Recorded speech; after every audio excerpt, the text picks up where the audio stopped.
சின்ன மருமகள்ல அடுத்து என்ன நடக்க போகுது அப்படின்னு பார்த்தீங்கன்னா, ஒரு வழியா இந்த தீபாவளி கொண்டாட்டம்லாம் முடிஞ்சிருச்சு. தமிழ் வந்து வழக்கம் போல காலேஜுக்கு கிளம்பி போயிட்டாங்க.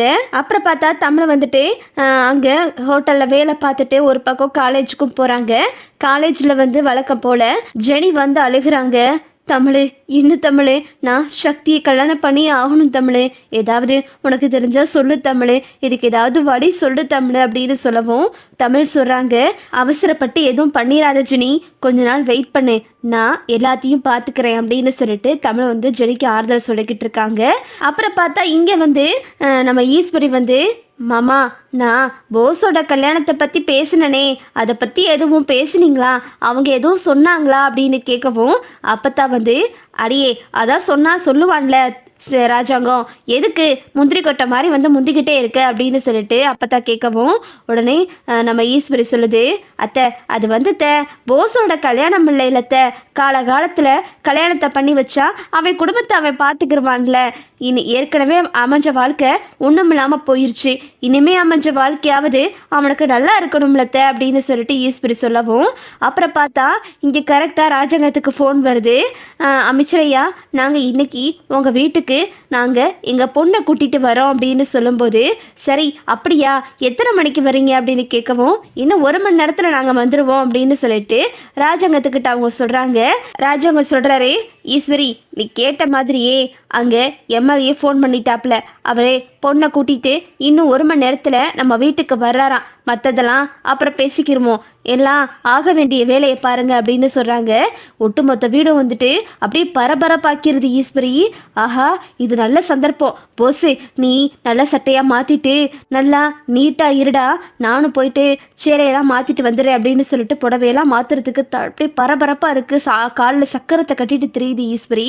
இங்கிட்டு சித்ராவும், அம்மா நல்ல வேலைம்மா, எப்படியோ அவ சாதாரணமாக எடுத்த முடிவு நமக்கு சாதகமாயிருச்சு, இந்த மலரை வெட்டி விட்டதோட நம்ம போஸுக்கு நல்ல இடத்துல கல்யாணத்தை பண்ணி வைக்க போகிறோம் அப்படின்னு சொல்லிட்டு ரெண்டும் சந்தோஷமாக பேசிக்கிட்டு இருக்குங்க. இங்கே பார்த்தா அந்த சாவித்திரி வந்து, எப்படியாவது இந்த கல்யாணத்தை நிப்பாட்டியே ஆகணும், எம்எல்ஏயோட பொண்ணுக்கு மட்டும் போஸை கல்யாணம் பண்ணிட்டாங்க அப்படின்னா இவ ஆட்டம் ரொம்ப தாண்டி இருக்கும் அப்படின்னு சொல்லிட்டு சாவித்திரி பேசிக்கிட்டு இருக்கு. அம்மா இனிமே என்னம்மா பண்ண முடியும், இப்போ வெறும் நிச்சயம் தானே, நடக்கட்டும், கல்யாணத்துக்குள்ள நமக்கு எதுவும் சிக்காமையா போயிடும் அப்படின்னு சொல்லி தாமரை வந்து சொல்லுது. ஆமாண்டி, இதெல்லாம் நம்ம பார்க்கணும்னு தலை எழுத்து அப்படின்னு சொல்லிட்டு பேசிக்கிட்டு இருக்காங்க. அப்புறம் பார்த்தா இங்கிட்டு நம்ம தனம் வர்றாங்க. அம்மாச்சி என்னம்மாச்சி எல்லாம் ஒரே பரபரப்பாக இருக்காங்க அப்படின்னு கேட்கவும், அதை ஏண்டி கேட்குற, அந்த போஸ் இருக்கான்ல அவனுக்கு கல்யாண பேச்சு அடிபட்டுச்சுல, அதனால தான் பொண்ணு வீட்டுக்காரவங்களாம் இங்கே வர்றாங்களாம் அப்படின்னு அப்பதான் சொல்லவும் தனம் வந்துட்டு அப்படியே அமைதியாகிடுறாங்க. மலர் என்னடி பண்ணுறா அப்படின்னு கேட்கவும், அக்கா உள்ளே இருக்காங்க அப்படின்னு சொல்லிட்டு தனம் சொல்கிறாங்க. வேகமாக தனம் போயிட்டு, அக்கா என்னக்கா நீங்கள் பாட்டில் அமைதியாக இருக்கீங்க, அங்கே இன்னைக்கு போஸ் எனக்கு பொண்ணு வீட்டுக்காரவங்களாம் வர்றாங்களா கல்யாணம் பேசுகிறதுக்காக அப்படின்னு சொல்லவும், இதுக்கு மேலே என்ன தனம், நல்லபடியாக கல்யாணம் பண்ணட்டும், எனக்கு பெரிய விடுதலை கிடைச்ச மாதிரி தான் அப்படின்னு சொல்லிட்டு இங்கே மலர் ஒரு மாதிரி ஆயிடுறாங்க. அப்புறம் பார்த்தா இங்கிட்டு தடபுடலாம் எல்லா வேலையும் பார்த்துக்கிட்டு இருக்காங்க. எல்லாரும் வந்துட்டு வாசலில் நிற்கிறாங்க. கரெக்டாக எம்எல்ஏ வராரு. வந்துட்டு வாங்க எம்எல்ஏ வாங்க அப்படின்னு சொல்லிட்டு சிற்றரசை வரவேற்கிறாரு. கூடவே அவங்க பொண்ணும் வர்றாங்க. எல்லாரும் வீட்டுக்கு கூட்டிகிட்டு வந்து டீ காஃபி எல்லாம் கொடுக்குறாங்க. அப்பத்தான் வந்து மூஞ்சில ஆடலை, அவங்க ஒரு மாதிரியாகவே உட்காந்துருக்காங்க. ஈஸ்வரி முகத்தில் சந்தோஷம் பூத்து குலுங்குது. அங்கே பொண்ணை பார்த்ததுமே, சித்ரா பாத்தியாடி பொண்ணு எவ்வளோ அழகாக இருக்கான்னு, இந்த பொண்ணை எப்படியாவது நம்ம போஸுக்கு கல்யாணம் பண்ணி வச்சிடணும் அப்படின்னு சொல்லிட்டு அப்படியே ஈஸ்வரி வலிஞ்சு பேசுது. இதுதான் பொண்ணா அப்படின்னு கேட்கவும், ஆமாம் எங்களோட ஒரே பொண்ணு இதுதான், உங்கள் பையன் எங்க அப்படின்னு கேட்கவும், போஸ் வர்றாப்புல, இதுதான் எங்கள் பையன் அப்படின்னு சொல்லிட்டு ஈஸ்வரி சொல்லுது. என் பையனுக்கும் உங்கள் பொண்ணுக்கும் இப்போது ஜோடி பொருத்தம் ரொம்ப அருமையாக இருக்கும், உங்கள் பொண்ணுக்கிட்ட கேட்டு சொல்லுங்கள் என் பையனை பிடிச்சிருக்கா அப்படின்னு சொல்லிட்டு அப்படின்னு ஈஸ்வரி கேட்குது. அந்த பொண்ணும் வந்துட்டு எனக்கு இவரை பிடிச்சிருக்கு அப்படின்னு சொல்லிடுது. போஸ் வந்து அந்த பொண்ணை பார்த்ததுமே அப்படியே வளைய ஆரம்பிச்சிடறான். அம்மா எனக்கு எந்த பிரச்சனையும் இல்லைம்மா, பொண்ணு எனக்கு பிடிச்சிருக்கு அப்படின்னு சொல்லிட்டு போஸு சொல்கிறான். சரி அப்புறம் என்ன, தட்டை மாற்றிக்கிடுவோம் அப்படின்னு சொல்லிட்டு ஈஸ்வரி சொல்லுது. உடனே வந்துட்டு ராஜாங்க சொல்கிறாரு, என்ன ஈஸ்வரி அவசரம் அப்படின்னு கேட்கும்போது, மாமா எல்லாம் காலகாலத்தில் பண்ணிடுவோம் மாமா அப்படின்னு சொல்லுது. அப்பத்தாவும் சொல்கிறாங்க, ஏண்டி பறக்கிற, கொஞ்சம் பொறுமையாக தான் பண்ணலாமே அப்படின்னு சொல்லவும், அத்தை என்னத்தை பெரியவங்களா இருந்து நீங்கள் தான் அதெல்லாம் முன்னாடி பண்ணணும், நீங்கள் என்னடானா பொறு இருன்னு சொல்லிக்கிட்டு இருக்கீங்க அப்படின்னு ஈஸ்வரி வந்து சண்டைக்கு வருது. அப்புறம் பார்த்தா சரி சரி ஈஸ்வரி ஆசைப்பட்ட மாதிரியே தட்டை மாற்றிக்கிடுவோம் அப்படின்னு சொல்லிட்டு பேசி முடிக்கிறதுக்காக தட்டை மாற்ற போகிறாங்க.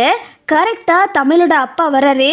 நிறுத்துங்க அப்படின்னு சொல்லும்போது உடனே ஈஸ்வரி வந்து, யோ உனக்கு என்னையா இங்கே வேலை, எதுக்கியா இப்போ நிப்பாட்ட சொல்லிக்கிட்டு இருக்க, மாமா என்ன மாமா இதெல்லாம், இவனை எதுக்கு மாமா உள்ளே விட்டீங்க அப்படின்னு சொல்லிட்டு ஈஸ்வரி கத்துது. ஐயா ஒரு நிமிஷம் ஐயா, உங்ககிட்ட ஒரு முக்கியமான விஷயம் சொல்லணும்யா.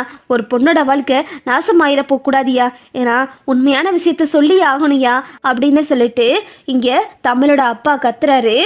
சேது வந்துட்டு, யோ உனக்கு என்ன எங்கே வேலை, இங்கே வரக்கூடாதுன்னு சொல்லியிருக்கேன்னு உங்களை எப்படி எங்கள் வீட்டு வாசப்படி வச்சிங்க அப்படின்னு சொல்லிட்டு சேது வந்து தமிழோட அப்பாவை அடிக்க போகிறாரு. அப்புறம் பார்த்தா இங்கே அப்பத்தான் சொல்கிறாங்க, அடே அடிக்காது எதுவும் பண்ணாதடா விடுடா, என்னதான் சொல்ல வரான்னு கேட்போமே அப்படின்னு சொல்லும்போது தமிழோட அப்பா வீடியோ எடுத்து காட்டுறாரு. இங்கே பாருங்க சம்மந்தி அப்படின்னு சொல்லிட்டு அதில் பார்த்தா தமிழ் வந்து காட்டுக்குள்ளே போய் மருந்து எடுத்துகிட்டு வந்தது, தமிழை போஸ் தலையில் அடிச்சது, இப்படி எல்லாமே இருக்கு. இதை பார்த்துட்டு ராஜாங்கம் அதிர்ச்சி ஆகிறாரு. என்னது அப்படின்னு சொல்லிட்டு அப்பதான் ராஜாங்கத்துக்கு தெரிய வருது. என்னது இதெல்லாம் அப்படின்னு கேட்கும்போது, சம்மந்தி நான் இன்னைக்கு போலீஸ் ஸ்டேஷனுக்கு போயிருந்தேன், அப்போது எனக்கு நீங்கள் எங்கள் மேலே கொடுத்துருந்த கேஸுக்காக எனக்கு கையெழுத்து போட வர சொல்லியிருந்தாங்க, அதுக்காக நான் போலீஸ் ஸ்டேஷனுக்கு போயிருந்தேன். அப்போது அங்கே உள்ள ஒரு வீடியோ ஓடிக்கிட்டு இருந்துச்சு, வனத்துறையினர்லாம் உட்கார்ந்துருந்தாங்க, அவங்க வந்து இந்த மாதிரி போலீஸ்கிட்ட இந்த வீடியோவை காட்டிக்கிட்டு இருந்தாங்க. நானும் அந்த வீடியோவை பார்த்தேன். அதில் பார்த்தா நம்ம தமிழ் இருந்தா, தமிழ் மருந்து எடுத்ததும் தமிழை யாரோ தலையில் அடிச்சது எல்லாமே பதிவாயிருக்கு அப்படின்னு சொல்லும்போது இதை கேட்டுட்டு ராஜாங்க அதிர்ச்சி ஆகிறாரு. அப்புறம் தமிழோட அப்பா வந்து, இருங்க சம்மதி நான் ஒரு முக்கியமான ஆளை கூட்டிகிட்டு வரணும் அப்படின்னு சொல்லிட்டு வரத்துறையரையும் கையோட கூட்டிகிட்டு வந்துடுறாரு. அவங்களும், ஆமாம் சார் இது உண்மைதான், நாங்கள் காட்டு விலங்குகளை கண்காணிக்கிறதுக்காக காட்டுக்குள்ளே சிசிடிவி கேமரா பொருத்தியிருக்கோம், அதில் இந்த காட்சிகள்லாம் பதிவாகி இருந்துச்சு, நாங்கள் இதை போலீஸ்கிட்ட சொல்லி நாங்கள் விசாரிக்கிறதுக்காக தான் கொண்டு வந்தோம், அந்த சமயம் இவர் வந்தாரே, இதில் இருக்கிறது என் பொண்ணு தான் சொன்னாரே, அதனால தான் நாங்கள் சந்தேகத்தில் பேர் தான் நாங்கள் கூட்டிகிட்டு வந்தோம் அப்படின்னு சொல்லிட்டு அவங்களும் சொல்கிறாங்க. ஈஸ்வரி வந்து, மாமா இவன் ஏதோ பொய் சொல்கிறா மாமா, இவர் சொல்கிறதெல்லாம் நம்பாதீங்க மாமா அப்படின்னு சொல்லும்போது ஈஸ்வரியை வந்து சன்னாசி அடிச்சு போடுறாரு. போதும் ஈஸ்வரி இதுக்கு மேலே எதுவும் பேசாத அப்படின்னு சொல்லிட்டு ராஜாங்கமும் கத்துறாரு. அப்புறம் பார்த்தா போஸை போட்டு சேர்த்து அடி அடி நடிக்கிறாரு. அவ வயிற்றுல புள்ளைய வச்சுக்கிட்டு அம்பிட்டு கஷ்டப்பட்டுக்கிட்டு இருந்தா, நீ என்னடானா தொக்கு நாப்பில் அவ கையில இருந்த மருந்தை பிடிக்கிட்டு போயிருக்க அப்படின்னு சொல்லிட்டு போஸ் அடி அடி நடிச்சு வீட்டை விட்டு விரட்டிடுறாங்க. உனக்கெல்லாம் எம்எல்ஏ பொண்ணு கேக்குதா அப்படின்னு சொல்லிட்டு அப்புறம் பார்த்தா விஷயம் தெரிஞ்சு தமிழுக்கு தானோ ஃபோன் பண்ணிடுறாங்க. உடனே தமிழும் வந்துடுறாங்க. அப்புறம் தமிழ் வந்துட்டு அங்கே நடந்ததெல்லாம் வந்துட்டு பார்க்குறாங்க. ஆமாம் மாமா இதெல்லாம் உண்மைதான் மாமா அப்படின்னு சொல்லிட்டு தமிழும் சொல்லவும் அப்புறம் பார்த்தா அங்கே வனத்துறையினர் சொல்கிறாங்க, என்னமாச்சு உங்களுக்கு, நீங்கள் நடந்ததை சொன்னாதான் எங்களுக்கு என்னான்னு புரியும் அப்படின்னு சொல்லவும் தமிழ் நடந்த விஷயத்தெல்லாம் சொல்கிறாங்க. நான் தான் மாமா மருந்து எடுத்தது, என் தலையில் அடிச்சுட்டு போஸ் மருந்தை பிடுங்கிட்டு போயிட்டான் அப்படின்னு சொல்கிறாங்க. இது கேட்டதுமே ராஜு உங்கள் கண்ணெல்லாம் கலகி நிற்கிறாரு. அப்போது என் உசிரை காப்பாற்ற குலசாமி நீதானாமா அப்படின்னு சொல்லிட்டு இதுதான் அடுத்தடுத்து நடக்க போகுது. ஓகே விவோஸ், இந்த வீடியோ உங்களுக்கு பிடிச்சிருந்தா லைக் பண்ணுங்கள், ஷேர் பண்ணுங்கள், மறக்காமல் நம்ம சேனலை சப்ஸ்கிரைப் பண்ணிக்கோங்க. தேங்க்ஸ் ஃபார் வாட்சிங்.